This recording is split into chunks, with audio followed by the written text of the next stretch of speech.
Tasya Atasya rayakan Lebaran 2024 bareng Bu Ala Alatas, hubungan ibu dan anak di hari raya disorot. Lebaran 2024 tiba, deretan artis dan influencer menyambutnya dengan sukacita. Termasuk sosok selebgram Tasya Atasya yang menghabiskan momen Lebaran 2024 dengan sosok sang ibu. Tasya Atasya menghabiskan momen Lebaran 2024 bersama dengan Ala Alatas.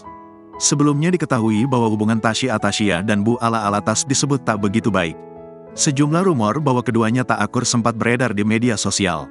Jelas saja kebersamaan Tasya Atasya dan Bu Ala Alatas menjadi sorotan. Dilansir Grid.id dari akun Instagram @tasya_tasya pada Kamis, tanggal 11 April tahun 2024, Tasya mengunggah momen Lebaran ini. Tampak Tasya berfoto dengan Bu Alatas dan keluarga. Tasya Atasya dan Bu Ala Alatas mengenakan gamis dengan model yang sama. Tasya kemudian mengungkap bahwa ia dan keluarga menghabiskan momen Lebaran hari pertama dengan Bu Ala Alatas. Masya Allah, happy to be together. Panjang umur sehat selalu buat kita semua, tulis Tasya. Day18 bersama Mama @ala_InStyle, sambungnya. Netizen pun menyoroti hubungan Tasya dan Bu Ala Alatas. Aku yakin mereka kalau di belakang kamera pasti ngobrol kok, tulis akun @otudeji.